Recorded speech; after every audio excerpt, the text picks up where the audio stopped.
And I'm again using a root user. So I'm using the root user email ID.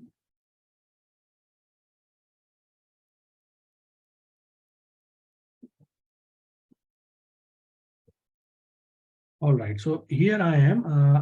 I can search the EC2 instances directly. I need to click on EC2 instance, and you'll be redirected to the EC2 dashboard. So the dashboard looks like this. This is the latest version of the Amazon Management Console page.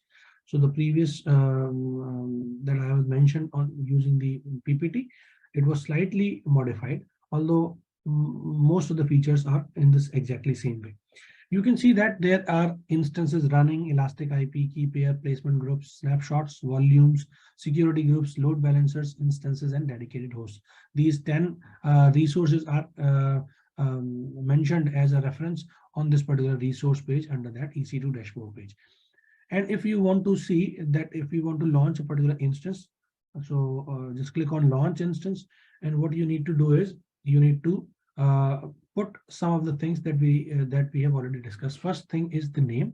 So suppose मैं एक Linux machine आपको दिखाना चाहता हूँ, तो Linux server मैं नाम दे देता हूँ, ठीक है. अभी yesterday or day before yesterday, when we have the last class on the AWS, we have shown you, I have shown you the type of Windows, basically Windows machine मैंने launch करके आपको दिखाया था. आज हम लोग discuss कर लेते हैं how to actually launch the Linux machine and how we can actually take control on the Linux machine using the command lines.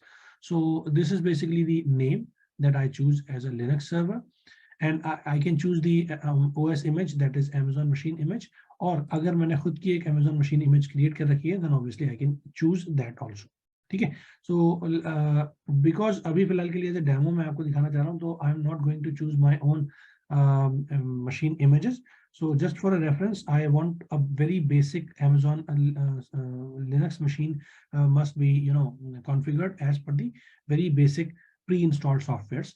So I am going to launch a Linux machine using the Linux AMI. Okay. So I have chosen this particular Linux as an operating system, and I can choose any of the AMIs available. So some of the free tiers are available, so it's better to choose any one of them which are freely available to me.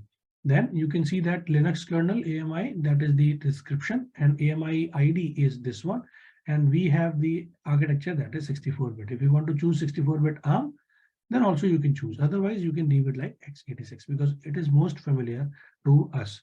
Second is the instance type. So since the T2.micro, that is from one virtual core and 1 GB RAM, it is freely available. And after that, nothing is freely available to us. So just for the sake of saving of the cost, we are choosing the T2.micro instance. The very next thing that we need to keep see is the key pair. So yesterday we have created a key pair, but let me create a new pair now. Okay. मैं एक new key pair create कर लेता हूँ with the name of Linux server. ठीक. And I am going to download the PEM file only, but I can download the PPK file also. So using this, if I want to log in or access the system using the PuTTY software, then obviously I need to use the PPK extension file. Otherwise, if I want to use the OpenSSH, then I need to have the .pem extension file. Okay, so create new pair, create कर लेते हैं click. So you can see that the Linux server.pem is downloaded, and under that, after that, we have a network setting. So since I have chosen a Mumbai region, you can see number of regions are available from this drop down section, and you can see that I have chosen only the Asia Pacific Mumbai region.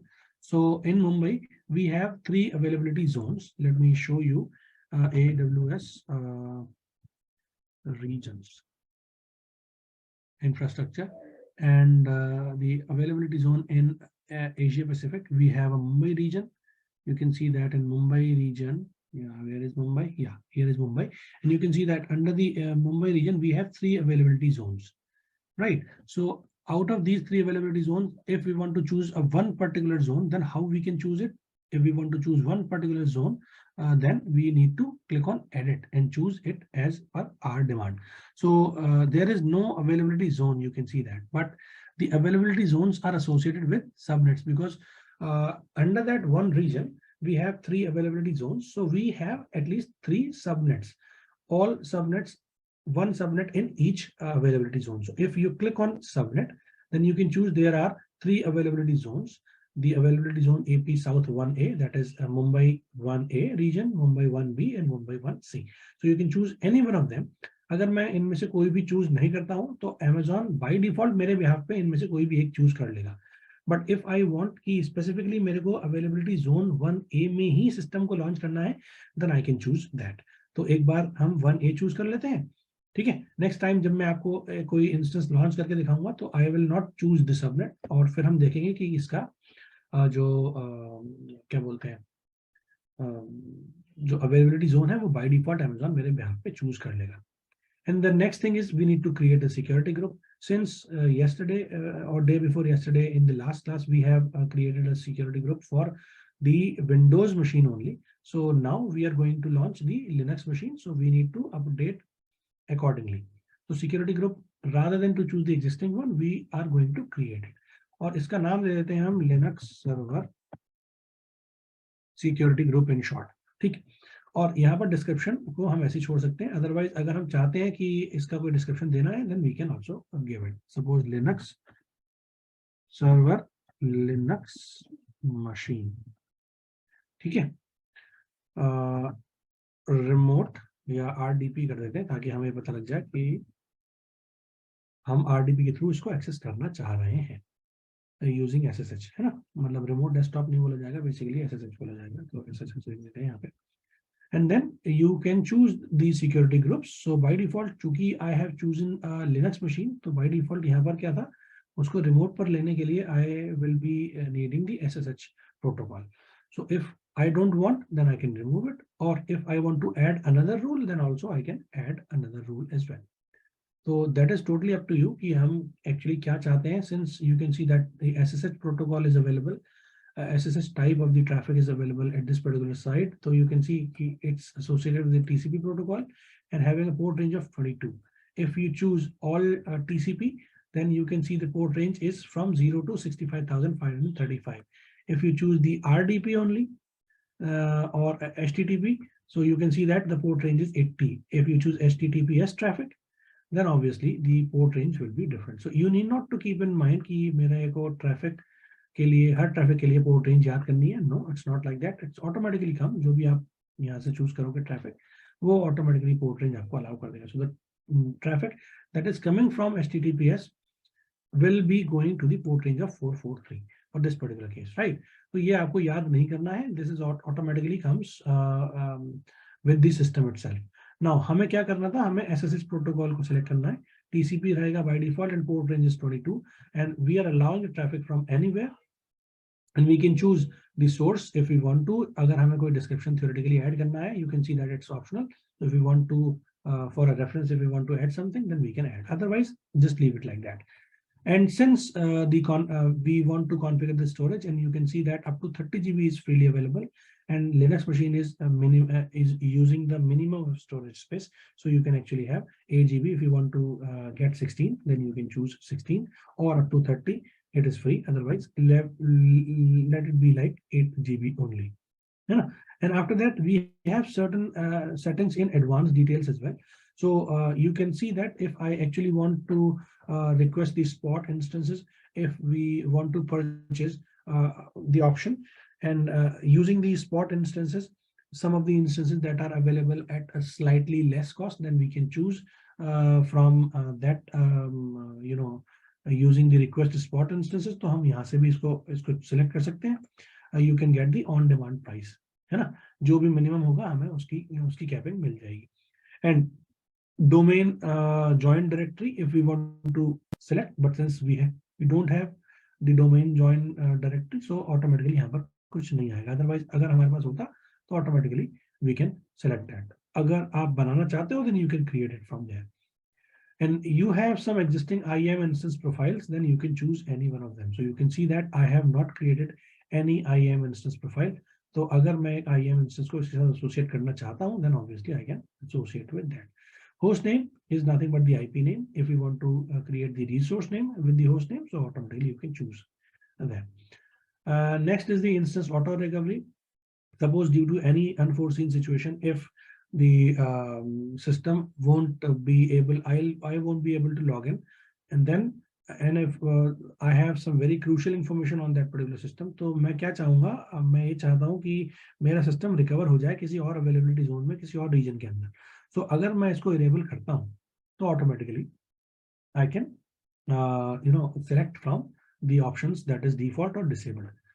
तो stop shutdown behaviour, shutdown में वो अगर मैं shutdown click करता हूँ तो ये stop हो या टर्मिनेट हो, that is totally up to me. I can select it from there.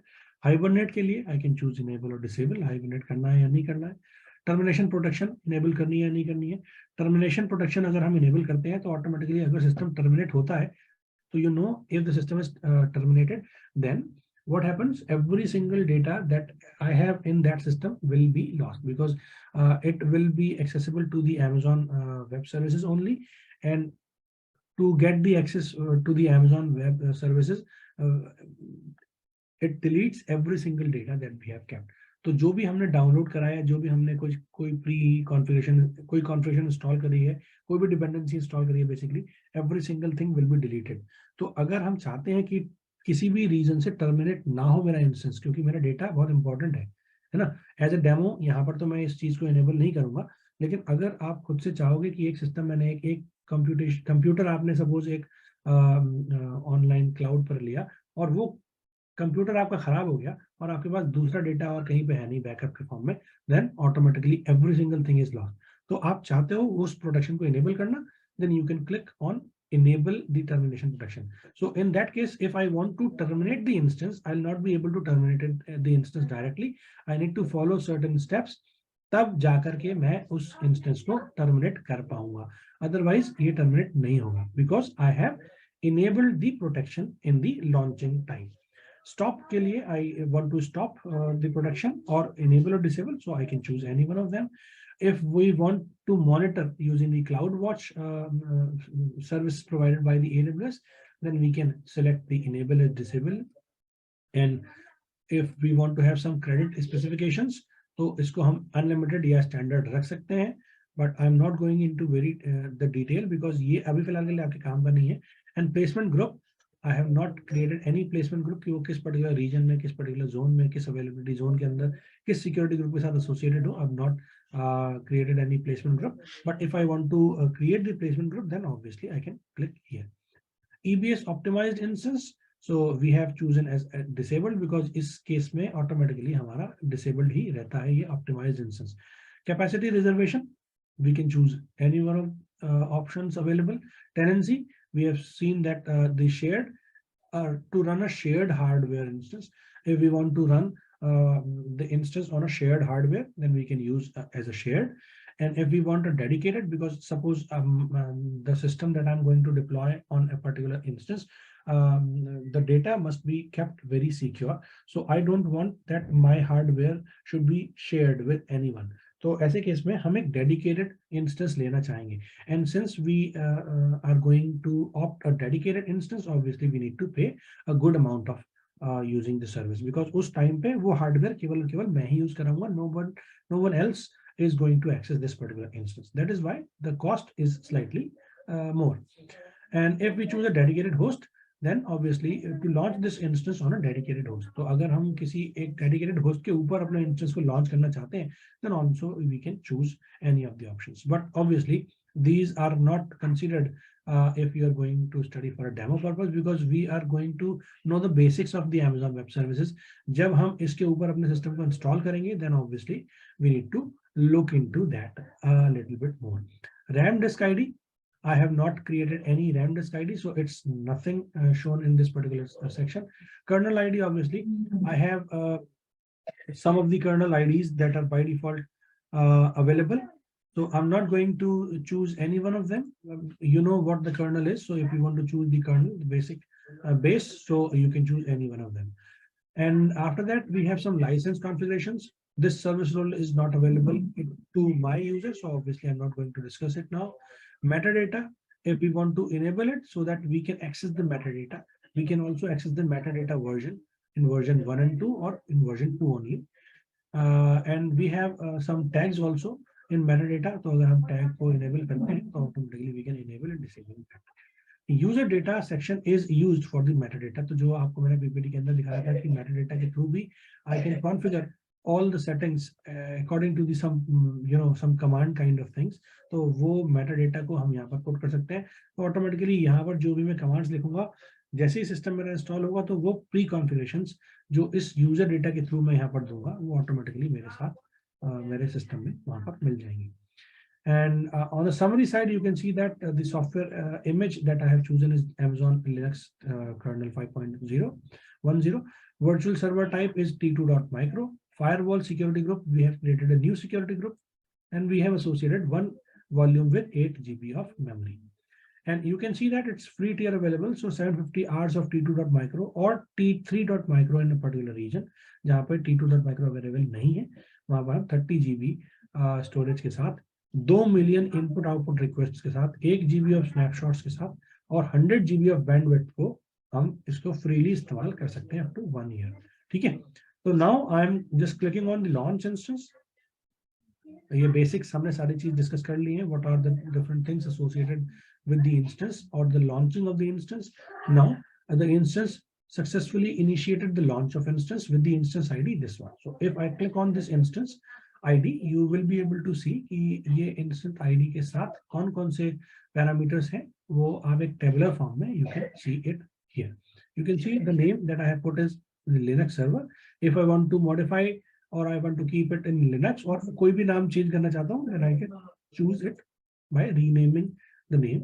Yeah, suppose मैं चाहता हूँ कि इसका नाम केवल लिनक्स हो या लिनक्स सिस्टम हो जाए, तो आई कैन चूज दैट. ये सेव हो चुका है, लिनक्स सिस्टम नाम हो गया. ठीक है. तो ये कभी भी चेंज हो सकता है, but all other parameters are not going to be change after the launching. ठीक है. यू कैन सी मैंने यहाँ पे अवेलेबिलिटी जोन चूज करा था साउथ ए, है ना. सबनेट 1A चूज करा था, तो ये 1A अवेलेबिलिटी जोन के अंदर लॉन्च हुआ है. You can see the instance type is T2.micro. Public IPv4 DNS and IPv4 address is like that, है ना. और यहाँ पर मैंने मॉनिटरिंग को डिसेबल करा है. सिक्योरिटी ग्रुप मैंने अभी एक नया बनाया था, लिनक्स सर्वर SG की नेम मैंने लिनक्स सर्वर बनाया था, है ना, यूज करा था इसको लॉगिन करने के लिए. और किस टाइम पे लॉन्च करा है, 15 दिसंबर को दोपहर के 1:51 पे, that is Indian standard time GMT + 5:30. तो ये मैंने इंस्टेंस लॉन्च करा है. I need to click on the refresh button so that I will be able to see कि ये स्टेटस चेक मेरा पास हुआ या नहीं. ठीक है. जैसे ये स्टेटस चेक पास हो जाएगा I will be able to connect it. ठीक है. तो just wait for few second, देख लेते हैं कि इंस्टेंस स्टार्ट चेक हुआ या नहीं. But before that if I click on the instance ID, you will be able to see several of the details associated with the instance. So this is the instance ID. The name is the Linux system because मैंने इसका नाम change कर दिया, Linux server की जगह Linux system कर दिया. Auto assigned public IP, that is 13.233.33.253, and you can see that the VPC connected with this particular instance is this one, and we have chosen one subnet, that is subnet ID इसकी ये है मेरे पास. Security group में अगर हम देखेंगे तो यहाँ पर केवल एक इनबाउंड रूल रहेगा, that is from okay, let me click on the server security group and you can see that only one inbound rule from SSH type of traffic, and from anywhere basically the traffic is allowed. And if you want to see the outbound rules as well, तो आउटबाउंड्स में हम क्या देखते हैं, outbound में कभी भी security group पे आउटबाउंड में हमेशा सारा ट्रैफिक अलाउड रहता है, but it's up to us that we can modify. अगर हम चाहते हैं कि इसको बीच में कभी मॉडिफाई करना, then obviously we can do that. You can see that all type of traffic from IPv4 any type of protocol is allowed to any port, है ना, टू एनी डेस्टिनेशन. तो ये सारा का सारा ट्रैफिक मेरा अलाउड है. ठीक है. नाउ आई होप अभी मेरा इंस्टेंस स्टार्ट हो गया होगा. तो इंस्टेंस रनिंग पे चलते हैं and you can see under the status check you can see that 2x2 status check passed. Now if I want to connect with this particular system then I need to click on connect. तो यहाँ पर मैं connect पर click करूंगा. I have 4 different options to connect with this instance, है ना. The first one is the EC2 instance connect. You can click on connect directly And if you want to connect it with the using session manager, then obviously you can go and click on session manager. You can follow the rules कि कैसे आपको use करना है. SSH client के through you can use, आप SSH client को use करोगे, locate करोगे प्राइवेट की, और ये रन करोगे कमांड को, then you will connect it using this particular command. यहाँ से आप इन कमांड्स को कॉपी करके सीधे कमांड लाइन में पेस्ट कर सकते हो. और you can choose the EC2 serial console as well. But the best part for this particular system is यहाँ पर हम उसको कमांड लाइन के थ्रू इस वेब सर्विस से ही एक्सेस कर सकते हैं. तो यहाँ पर मैं देखूंगा I need basically 3 things. First one is the instance ID, जो instance ID में कनेक्ट करना चाहता हूँ. This next one is the public IP address, जिस public IP से मैं को एक्सेस करके सिस्टम को कनेक्ट करूंगा, और वो यूजर नेम क्या होगा. ठीक है. So I can choose, I will be needing basically these 3 details to connect with the instance that I have launched. तो मैं यहाँ पर connect पे क्लिक करता हूँ, और आप देखोगे कि ये एक दूसरा पेज ओपन होगा, और यहाँ पर मैं कमांड लाइन के थ्रू ये ऑटोमेटिकली मेरा सिस्टम कनेक्ट हो जाएगा Amazon Linux 2 AMI से. It is connected successfully, and you can see that I am connected with the EC2 user. इस IP 172.3.1.37199 है ना. Let me show you where this particular instance or ID I can actually find. You can see that the public private IP is 172.3.1.37199. ठीक है, 172.3.1.37199. So this is the same private IP corresponding to this public IPv4 address. है ना. अब अगर मैं यहाँ पर देखना चाहता हूँ, कोई भी लिनक्स कमांड यूज करना चाहता हूँ, for example I am typing who am I, then you can see that I am logged in with this system is with the name of EC2-user. और अगर मैं रूट यूजर पे shift करना चाहता हूँ, then I can choose sudo su super user then dash, तो automatically I will B logged in with the name of root user. तो अगर मैं यहाँ पर अब who am I लिखूंगा, तो I will B the root, मैं रूट सिस्टम से कनेक्टेड हूँ. सो आई कैन बेसिकली सी कि मैं एक EC2 इंस्टेंस को विंडोज टाइप का ना बना करके लिनक्स टाइप का बनाया, और उस लिनक्स टाइप के इंस्टेंस को कनेक्ट करने के लिए मेरे पास एक तरीका है, जो ये सिंपल तरीका है. नाउ अगर मैं इस सिक्योरिटी ग्रुप को चेंज कर दूं, for example let me go to the security group, या here is the security group, और अगर मैं इस सिक्योरिटी ग्रुप में SSH वाले ट्रैफिक को डिसेबल कर देता हूँ, ठीक है, I remove this particular group, then save कर देता हूं, तो क्या मैं इस एक्सेस को अभी भी रख पाऊंगा. इसको क्लोज कर लेते हैं एक बार, और दोबारा इसको कनेक्ट करने की कोशिश करते हैं. So if I connect, I try to connect, then I might not be able to log in, because अब मैंने SSH प्रोटोकॉल डिसेबल कर दिया उस पर्टिकुलर सिक्योरिटी ग्रुप से, जिस पर्टिकुलर सिक्योरिटी ग्रुप में मैंने अपना इंस्टेंस कनेक्ट करा था. So you can see that failed to connect to your instance, and this might be because we have not configured correctly for the EC2 instance connect. ठीक है, और you can set up the EC2 instance connect using the help. तो अगर आप इस help के through ये Amazon आपको help भी provide करेगा कि this might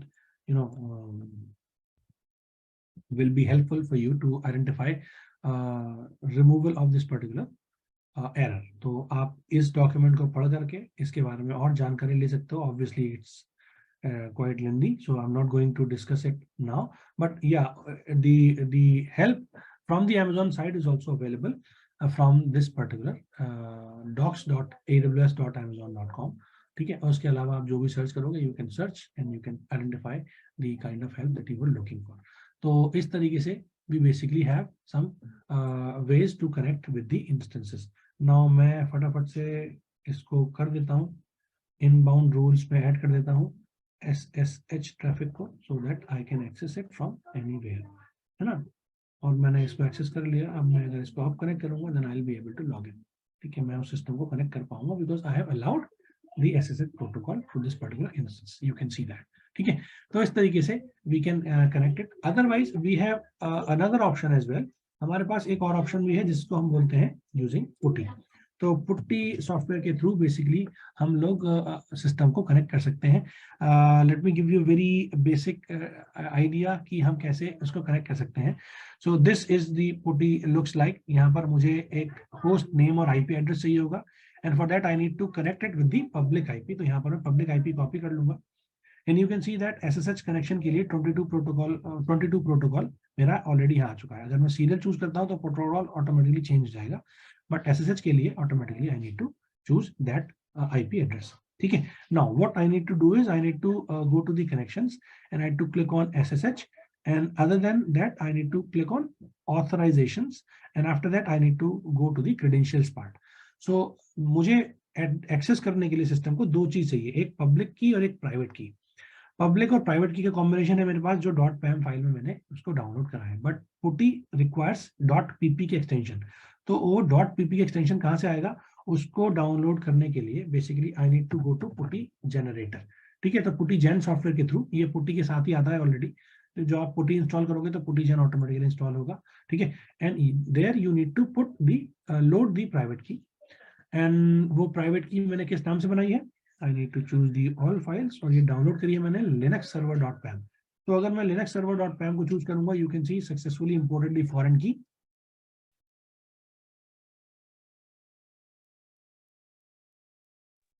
and you need to save this particular private key. So you can see by clicking on save private key, you can click on yes, और जैसे ही मैं yes पे click करूंगा मुझे इसका नाम देना पड़ेगा। तो सपोज इसका नाम मैंने रखा लिनक्स सिस्टम डॉट पीपीके। ठीक है, बाय डिफॉल्ट ये एक्सटेंशन पीपीके के साथ ही सेव होगी, बट अगर मैं यहाँ पे लगा लूँ तो भी कोई फर्क पड़ेगा नहीं। तो जस्ट क्लिक ऑन सेव, और फिर इसको हम कर देंगे क्लोज, हमारा काम खत्म हो गया। अब इसी पेज पे जो पुटी कॉन्फ़िगरेशन वाला पेज था, यहाँ पर मैं प्राइवेट की फाइल को ऑथेंटिकेशन के लिए ब्राउज करूंगा, और वो ब्राउज कौन सी होगी, जो .pp की फाइल मैंने अभी डाउनलोड करी है।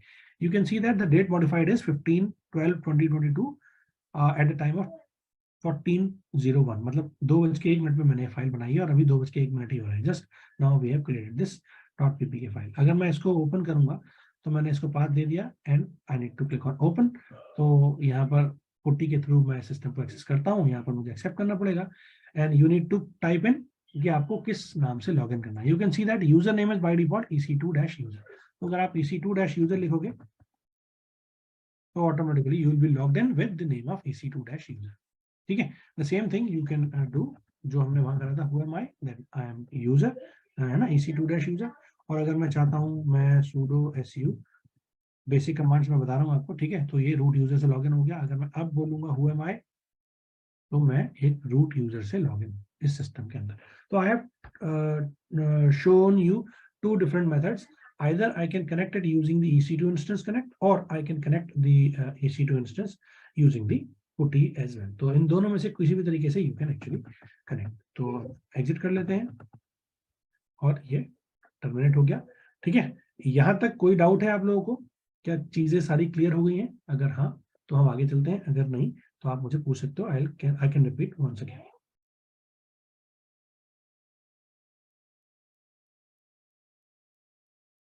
You can also send message in chat box. अगर आपको लगता है कि हाँ you don't want to speak, then you can type in chat box कि हाँ everything is clear, no problem, और whatever you want to write you can type in chat box, so that I can get the confirmation कि हाँ आप लोगों को समझ में आ भी रहा है। ठीक है,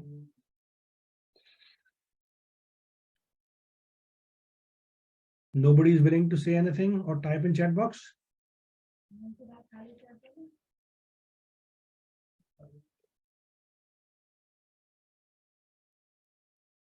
All right. Okay. So now what we need to discuss is if we go to the EC2 instance once again, then you can see I got one answer from Anmol. Okay, thank you Anmol for the confirmation that you are at least listening. Good. Then you can see that under the instance I have Linux system and the IDs, and one of the major tasks that we need to see is the alarm status. Okay, so suppose I want to access the particular system and I want to increase the CPU utilization time, so that after a particular utilization is breached, then I may be notified. So उस notification के लिए I can choose the pre-configured services provided by the AWS, and these are basically the simple notification services. तो अगर मैं यहाँ पर simple notification service search करूँगा, ठीक है, notification services, you can see there are a simple notification services. अब यहाँ पर मैं simple notification services के अंदर जा करके I can see कि किस तरीके से basically I can enable the notification services and these are free of cost. यहाँ पे मैं आपको एसएमएस भेज करके ही बता सकता हूँ, और आई कैन शो यू कि सिंपल कैसे मेरे पास एक ईमेल के थ्रू भी नोटिफिकेशन मिल सकता है। So the very basic thing that we need to keep in mind, we need to do to get the notification is we need to create a topic. So just BEEAWS, मैं एक ये BEEAWS के नाम से एक topic बना लेता हूँ, ठीक है। और चाहो तो यहाँ पर लिख लेते हैं SNS, short simple notification services in short SNS, ठीक है। मैंने इसका टॉपिक का नाम दे दिया।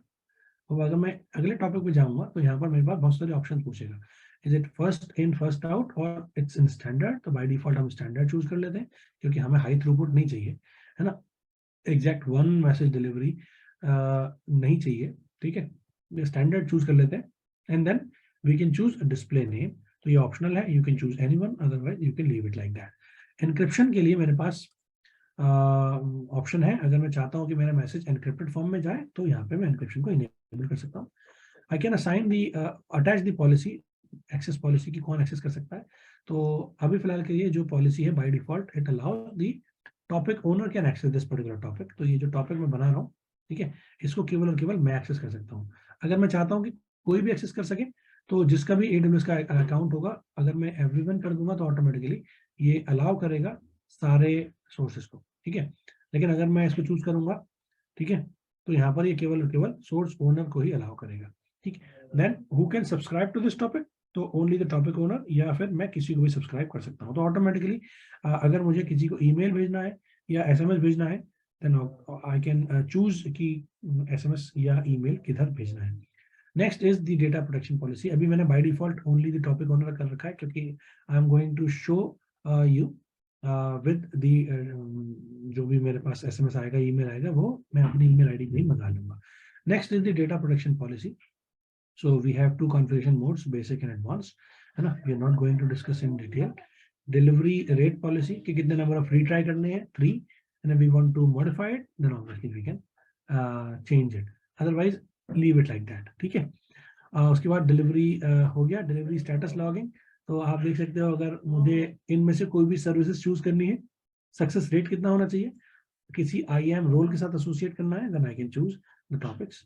Otherwise I can leave it like default one, और अगर मुझे कोई टैग एसोसिएट करने हैं then I can also associate the tag, and then we need to simply create the topic. So just click on create topic। अगर मैं करूंगा तो automatically you will be able to see कि भाई मेरे पास ये टॉपिक क्रिएट हो चुका है और अभी तक कोई सब्सक्रिप्शन है नहीं, ठीक है। नाउ अगर मैं इस में कोई मैसेज भेजना चाहता हूँ, तो सपोज ये मोबाइल है, ठीक है, and through that push notifications text messaging अगर मुझे करनी है तो, या ओरिजिनेटिंग नंबर्स मुझे चूज करना है तो आई can choose any one of them. Otherwise मैं अगर डैशबोर्ड पे जाता हूँ, मेरे पास टॉपिक्स कौन कौन से हैं, you can see that only one topic that I have created just now, है ना, ये मेरे पास है। और इसके अंदर अगर मैं देखूं तो एक्सेस पॉलिसी क्या कहती है, this is the access policy, जो वही एक्सेस पॉलिसी थी कि इसको केवल मैं एक्सेस कर सकता हूँ रीड और राइट करने के लिए।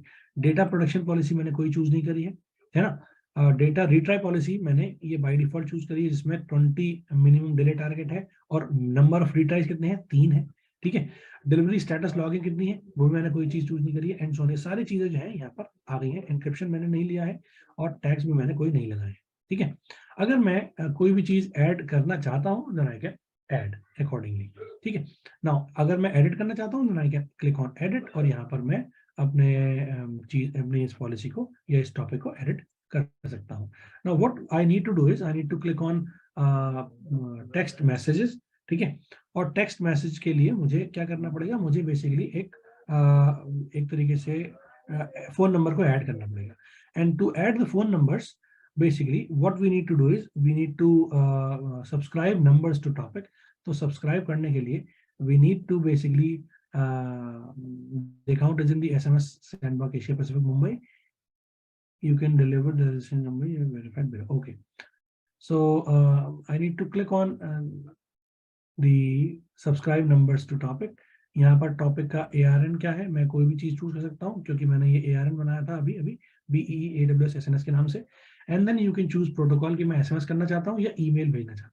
तो अगर मैं एक ईमेल भेजना चाहता हूँ, then I need to type in कि मेरा ईमेल आईडी क्या है. तो for example my email ID is april5pankaj@gmail.com. तो ये मैंने एक एंड पॉइंट भेज दिया. ठीक है, this email must be received to this particular end point, that is this email ID. ठीक है. And now subscription filter policy if you want to read, if you read right policy, तो भी आप इसको रीड कर सकते हो. Just click on create subscription. So you can see that subscription has been created successfully and the status is showing pending. Why it is showing pending? Because अगर मैं अपने पास ईमेल मंगाना चाहता हूं तो ऑटोमेटिकली मेरे पास एक ईमेल आएगा और वो ईमेल आएगा, उसको मुझे वेरीफाई करना पड़ेगा और जब वो ईमेल वेरीफाई हो जाएगा then only I will be able to get the email done. तो एक बार मैं काम करता हूँ, फटाफट से जीमेल ओपन करता हूँ अपना और आपको दिखाता हूँ कि क्या एक नोटिफिकेशन मेरे पास आया. There you go. AWS notification के पास एक मेरे पास मेल आया है और यहाँ पर आपको पूछा जा रहा है कि you need to confirm the subscription by clicking on the link.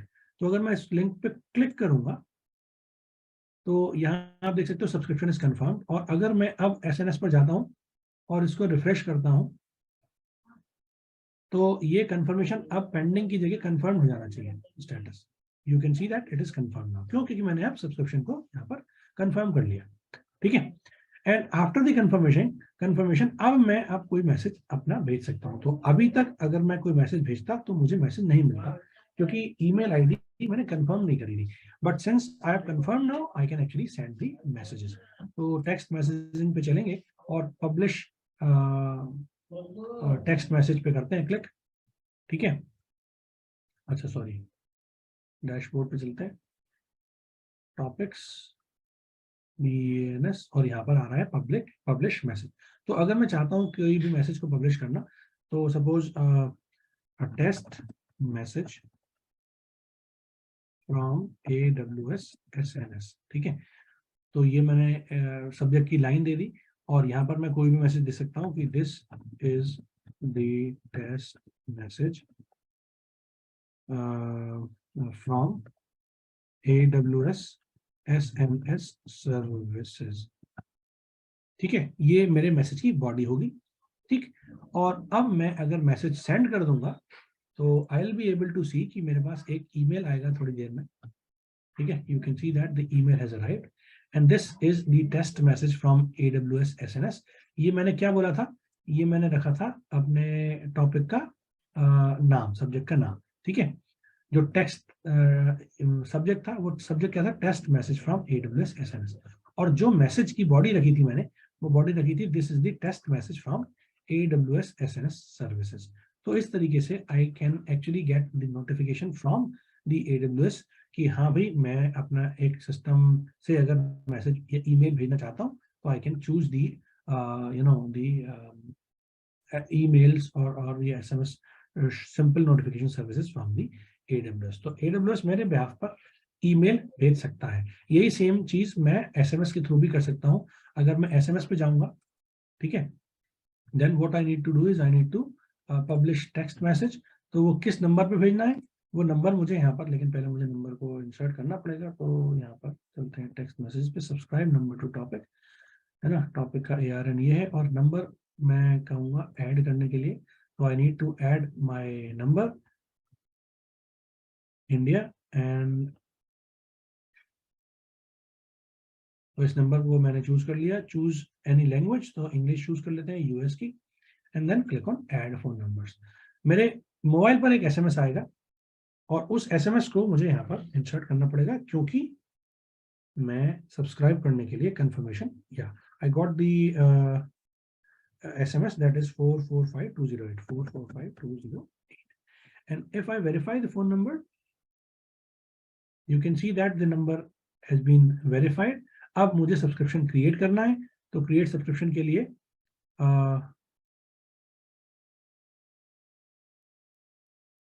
okay, just give me a second.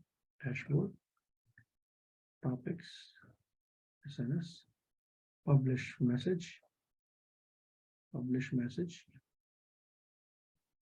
Okay, तो ईमेल रहेगा, टेक्स्ट मैसेज. ठीक है, पब्लिश टेक्स्ट मैसेज. और अब मैं इसको चूज कर सकता हूँ तो प्रमोशनल या ट्रांजैक्शनल. ये 2 ऑप्शन है मेरे पास मैसेज टाइप के अंदर। तो अगर मैं प्रमोशनल मैसेज चाहता हूँ तो प्रमोशनल के लिए वो बहुत डिटेल में जाकर के चेक नहीं करता कि वो मैसेज डिलीवर हुआ या नहीं हुआ। और कोई ट्रांजैक्शनल मैसेज है तो ये कुछ सेट ऑफ प्रोसीजर्स फॉलो करता है कि वो ट्रांजैक्शनल मैसेज है, ये हाईएस्ट प्रायोरिटी पे डिलीवर होना चाहिए। ठीक है, तो अभी फिलहाल के लिए प्रमोशनल मैसेज रहने देते हैं। और मैं जो नंबर मैंने यहाँ पर डाल रखा था वो अपना नंबर था, तो ये नंबर मेरा बाय डिफॉल्ट आ गया। अब जो भी मैसेज मैं यहाँ पर चूज करूंगा, I can choose any message. Hi, this is a test SMS from AWS SNS services। ये अगर मैं इसकी बॉडी दूंगा तो automatically I will be able to see कि मेरे पास एक मैसेज आएगा। ठीक है, you can see that the number, the SMS has been verified, and we have sent one message, account spend limit 1। हमने एक मैसेज भेज दिया है। ठीक है, आफ्टर सम टाइम मेरे मोबाइल पर ये SMS आएगा, then I'll show you। Sometimes it happens कि वो नंबर नहीं आता। You can try it with your own account as well। ठीक है, तो हम अपने नंबर्स अपने पास SMS के थ्रू या ईमेल्स के थ्रू भी ये नोटिफिकेशंस रिसीव कर सकते हैं। ठीक है, तो in this way basically we can actually create some notifications so that we can have the basic idea कि अगर सपोज मैं अपने Amazon वेब सर्विसेज पे लॉगिन नहीं भी हूँ, तब भी actually I can get the notification from on the email as well as from the SMS also। ठीक है, now what I actually do to connect it with the EC2 instance, अगर मैं EC2 instance के अंदर जाता हूँ then you will be able to see कि एक instance running है। यहाँ पर I have not put any alarm। if I need to click on alarm, यहाँ पर प्लस के साइन पे अगर मैं क्लिक करता हूँ तो we can actually add the alarm। और add alarm करने के लिए है ना, you are actually creating an alarm. और अलार्म करने के लिए नोटिफिकेशन क्या है, नोटिफिकेशन के लिए देखो आप देख सकते हो configure the alarm to send notifications to an Amazon SNS topic when it is triggered. तो जो भी अलार्म मैं लगाऊंगा अगर वो ट्रिगर होगा तो वो आपको नोटिफिकेशन कैसे मिलेगा, you get the notification from the simple SNS topic. तो वो टॉपिक कौन सा है जो मैंने अभी क्रिएट करा है, BEE AWS SNS नाम से। ठीक है, alarm action, if you want to see की specify the action to take when the alarm is triggered, तो अगर आप ये करते हो तो आपके पास बहुत सारे ऑप्शंस खुल जाते हैं, अदरवाइज आप इसको ऐसे ही रहने देते हो। अलार्म थ्रेशोल्ड क्या मेरे को रखना है, CPU यूटिलाइजेशन 99% से ऊपर आए, है ना, एवरेज CPU यूटिलाइजेशन या मैक्सिमम या मिनिमम या सैंपल काउंट या सम, कुछ भी मैं इनमें से कोई भी चूज कर सकता हूँ, है ना। I can choose to 80% as well. ठीक है, 0.8 या greater than or equal to, less than or equal to, less than or greater than। you can choose any time and you can choose the period as well कि आपको कितने interval तक ये चीज monitor करनी है। you can choose 5 minutes, you can choose up to 15 minutes, 1 hour or 6 hours। so up to, if this is keeps on happening for 6 hours or 1 hour or 15 minutes or 5 minutes, then only you will be notified। ठीक है, और उसके बाद you can actually have the basic you can set basically the you can create the alarm। तो अभी फिलहाल के लिए काम करते हैं हम average time and CPU utilization कर लेते हैं 80%। ठीक, और 5 मिनट तक अगर मेरे को मिले तो ये अलार्म मेरा जनरेट हो जाए और एक ईमेल मेरे पास आ जाए। मैं इसको क्रिएट कर देता हूँ। ठीक है, तो आप देख सकते हो यहाँ पर alarm has been set.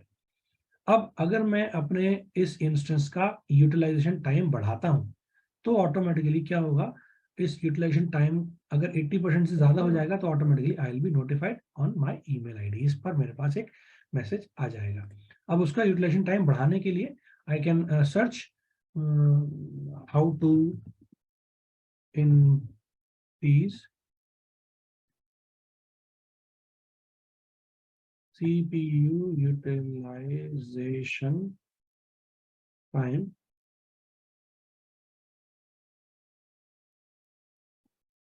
Linux command देख लेते हैं तो कौन कौन सी कमांड्स हो सकती है जिससे CPU यूटिलाइजेशन बढ़ जाए मेरा। ठीक है, तो ये दिखा रहा है एक एग्जांपल, देखते हैं कि क्या है ना।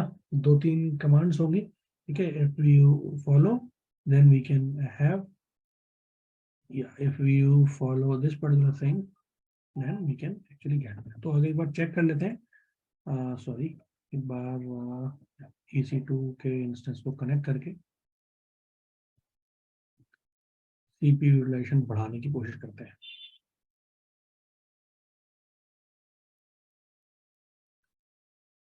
तो अगर मैं ये सेम चीज फॉलो करता हूँ तो देखते हैं कि मेरे पास CPU यूटिलाइजेशन बढ़ा या नहीं बढ़ा। ठीक है, हाउ टू मॉनिटर top से I think we can view, yeah, you can see that CPU utilization is 99.9%.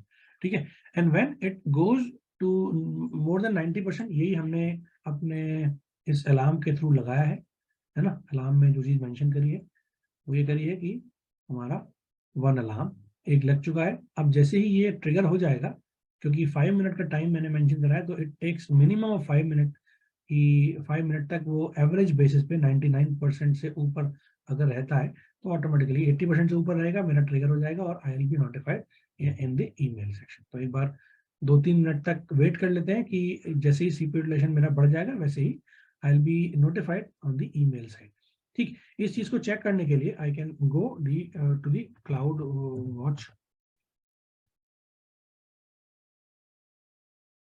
Watch section. AWS की क्लाउड वॉच सर्विस के through basically I can see कि मेरा जो CPU यूटिलाइजेशन है वो बढ़ बढ़ रहा है या नहीं बढ़ रहा है। तो you can see that I have set an alarm that is in the green, यानी अभी तक मेरे सिस्टम का अलार्म लगा नहीं है। और वो अलार्म मैंने क्या लगाया है, 80% ऑफ CPU यूटिलाइजेशन पर लगाया है। यानी if the CPU utilization is crosses the 80% boundary at an average of 5 minute duration, then I'll be notified। ठीक है, इसको हम एक तरीके से ग्राफ की फॉर्म में भी देख सकते हैं, लॉग की फॉर्म में भी देख सकते हैं, मैट्रिक्स की फॉर्म में भी देख सकते हैं। ठीक है, you can choose the alarm, you can choose all matrix and you can see कि मेरा मैट्रिक्स किस टाइप का आ रहा है। ठीक है, उस पर्टिकुलर इंस्टेंस के लिए EC2 के लिए मेरे पास बहुत सारे इंस्टेंसेस मैट्रिक्स हैं। ठीक है, तो अगर मैं चाहूँ यहाँ पर CPU utilization, here is it. ठीक है, तो ये अगर मुझे अटैच करनी है, ठीक है, तो यहाँ पर आप देख सकते हो इस पे CPU यूटिलाइजेशन मेरे को दिखाने लगा। ठीक है, ऐसे ही अगर मैं चाहता हूँ क्रेडिट यूजेज या क्रेडिट बैलेंस, तो ऑटोमेटिकली यहाँ पर 2-3 अलग अलग मल्टीपल मेरे को दिखाने लगेंगे। But what I actually want is I need to verify whether with this particular time ये अलार्म मेरा सेट हुआ या नहीं। तो आप देख सकते हो अभी सिस्टम मेरा स्टार्ट हुआ था इस टाइम पे और अभी ये इस रेंज में लगभग चल रहा है। आई कैन मैक्सिमाइज इट, और जैसे ही ये 5 मिनट के अंतराल पे 80% की लाइन को क्रॉस करेगा, at that moment I will be notified on my email, क्योंकि मैंने ईमेल पर ये क्या कहते हैं नोटिफिकेशन को अप्लाई करा है। ठीक है, तो ये 5 मिनट के इंटरवल पे एटलीस्ट वन डेटा पॉइंट पर मेरा 80% यूटिलाइजेशन अगर होता है तो automatically I will be notified. तो इस तरीके से हम लोग अपने सिस्टम में अलार्म्स को भी लगा सकते हैं, है ना। अपने सिस्टम को ऑटोमेटिकली स्केल भी कर सकते हैं। जब हमारी नेक्स्ट क्लास होगी, may be on Monday, I think हमारी नेक्स्ट क्लास है Monday Tuesday, so we will be discussing कि किस तरीके से basically we can create the EC2 instances automatically. We can create the instances using the auto scaling group। तो अगर किसी reason से, जैसे कि यही एग्जांपल लेता हूं मैं, इस एग्जांपल में मैंने क्या बोला, इस एग्जांपल में मैंने आपको ये बोला कि अगर एक इंस्टेंस ऐसा होता है जिस इंस्टेंस के अंदर CPU यूटिलाइजेशन 80% से ऊपर होता है ना, और due to any of the process, जो भी प्रोसेस हम इस पर्टिकुलर इंस्टेंस पर कर रहे हैं, अगर उसमें ये चीज फ्रीक्वेंटली अगर हो रही है तो it might damage the system, है ना। हो सकता है किसी एक टाइम पर सिस्टम मेरा बहुत स्लो रिस्पॉन्ड करे या टर्मिनेट हो जाए या रीस्टार्ट हो जाए, है ना। In that case I might loss the business, क्योंकि जो बिजनेस मैं अपने सिस्टम पर रन कर रहा हूँ ऑटोमेटिकली क्या होगा, उस बिजनेस को पर फर्क पड़ेगा। तो अगर मैं उस चीज से बचना चाहता हूँ तो क्या हो, तो मैं क्या कर सकता हूँ, क्योंकि मुझे हो सकता है शायद ईमेल उस टाइम पे ना देखूं, रात में 12 बजे करीब ईमेल आए, मैं शायद सो रहा हूँ नहीं देखूं, और उस टाइम पे अगर फ्रीक्वेंटली यूजर्स क्लिक कर रहे हैं, है ना, मेरी सर्विसेज को यूज कर रहे हैं, तो आई नॉट बी नोटिफाइड। ऐसे केस में मैं उस प्रोसेस को ऑटोमेट कर सकता हूँ। यानी अगर ऐसा हो कि मेरा सिस्टम किसी रीजन से टर्मिनेट हो जाए तो ऑटोमेटिकली मेरा सिस्टम एक दूसरा जनरेट हो जाए, दूसरा क्या कहते हैं एक तरीके से इनिशियलाइज हो जाए, और सारा ट्रैफिक उस बंद सिस्टम पर जो आ रहा था वो अब एक दूसरे सिस्टम पर डाइवर्ट हो जाए। ठीक है, तो you can actually create that thing in the automatically using the automatic process in sir ये the चीज बाय डिफॉल्ट नहीं सिलेक्टेड होती? बाय डिफॉल्ट नहीं होता है ऑब्वियसली, अगर बाय डिफॉल्ट होने लगा तो हर बार होने लगेगा, है ना। तो हमें कोई ना कोई रूल अपने हिसाब से डिफाइन करना पड़ेगा, और वो rule we can actually choose that. अभी मैंने आपको डिस्कस करा ना, ये जो अलार्म लगाया था इसमें बहुत सारे रूल्स थे, ठीक है। और वो रूल्स कहाँ गया, अच्छा वो मैंने पेज बंद कर दिया, ओके। तो जो अलार्म मैंने यहाँ पर सेट करा था, वो अलार्म के अंदर बहुत सारे रूल्स थे। You can see that the average CPU utilization या discrete bytes, network in network out, packets in packet out, ठीक है। ये सारे आप चूज कर सकते हो, इनमें से कोई भी एक एग्जाम्पल ले सकते हो जिसके बेसिस पे यू विल बी नोटिफाइड, ठीक है। तो ये बाय डिफॉल्ट नहीं है कि बाय डिफॉल्ट रहेगा, you need to add it, ठीक है। और अगर बाय डिफॉल्ट करोगे भी तो आपको सबसे पहले क्या बनाना पड़ेगा, एक आपको ईमेल आईडी रजिस्टर करनी पड़ेगी ना। तो ईमेल आईडी रजिस्टर करने के लिए आपको ये एक्सेप्ट करना पड़ेगा, ये जो मैसेज आया था ये वाला, जो मैंने एक्सेप्ट करा था, ठीक है। तो अगर ये एक्सेप्ट करा है मैंने, then only I will be able to receive the emails. तो इस चीज को परफॉर्म करने के लिए basically I need to follow some certain task. तो वो टास्क करूंगा मैं complete, then only I will be able to get the emails और एसएमएस, ठीक है। तो उस तरीके से हम इसको बाय डिफॉल्ट नहीं कर सकते। ये हो सकता है हम ऑप्ट आउट करना चाहें फ्रॉम द डे वन, ये अमेजोन ने कर रखा है, हो सकता है शायद स्टार्टिंग में यूजर्स के पास अगर फ्रीक्वेंट मेल आते रहें तो हम भी यही करते हैं ना, अगर हमारे पास कोई कंपनी बार बार मेल करती है तो हम उसको अनसब्सक्राइब कर देते हैं। सिमिलरली इन द केस कि अगर आप चाहते हो तो सब्सक्राइब करना तो सब्सक्राइब कर सकते हो, और अगर आप चाहते हो कि अनसब्सक्राइब करना then you can also unsubscribe. तो ये ऑप्शन भी हमारे पास है, जैसे भी हम चाहें वी कैन चूज दैम, ठीक है। अब देखो यू कैन सी कि यहाँ पर एक अचानक से शूट अप हुआ 5 मिनट के अंतराल पे, और average CPU utilization reaches to a boundary of 99.67%, ठीक है। Now after certain time I hope I will get an email,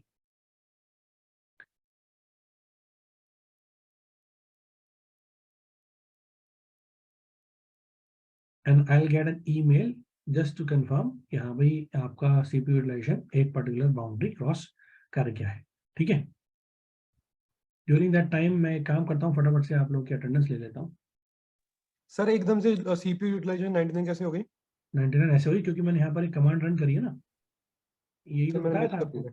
ये बताया था ना, how to create the CPU iteration, how to create 100% CPU load in Linux. तो उसके लिए command है, ये दे रखी है इन्होंने, ठीक है, दिस कमांड। ये कमांड आप सर्च करोगे, सिंपल आप सर्च कर लोगे तो आपको ऐसा कुछ नहीं है कि बहुत ढूंढना पड़ेगा, है ना। ये आपको इजीली मिल जाएगी, और आप उस कमांड को लिनक्स सिस्टम पे यूज करोगे तो automatically you will be able to see कि 99.9% सीपीयू यूटिलाइजेशन हो गया है, ठीक है। ठीक है सर।